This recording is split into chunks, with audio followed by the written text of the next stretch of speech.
भोला ताकत खेलते पेरे आओ अपन की फरमाइश पूरा कर दे।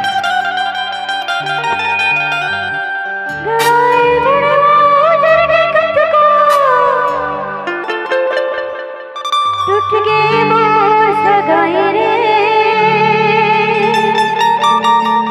टूट गए मोर सगाई,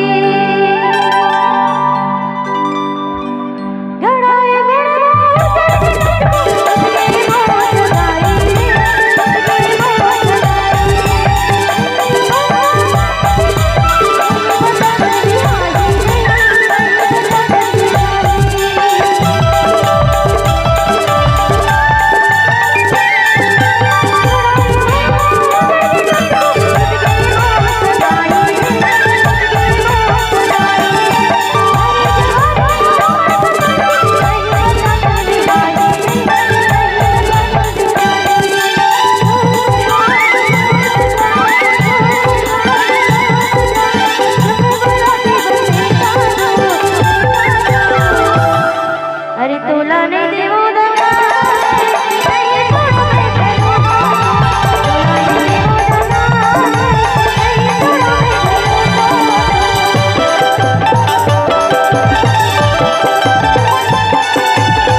बाप के बेटा के नया सबंगे खेती बाड़ी रे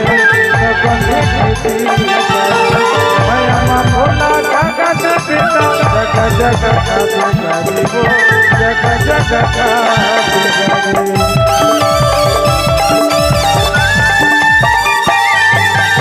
अपन बाप के बेटा के नया सबंगे खेती बाड़ी रे सबंगे खेती बाड़ी माया मन भोला काका से बेटा जगा जगा का बेगारी वो संपत्ति का बेगारी पाऊँ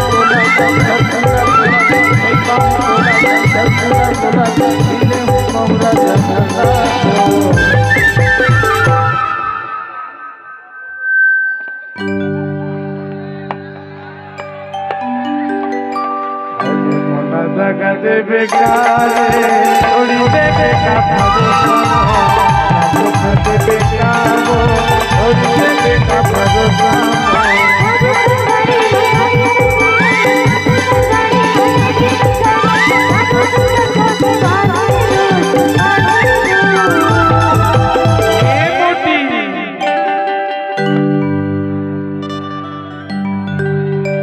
सांघर में झरे रे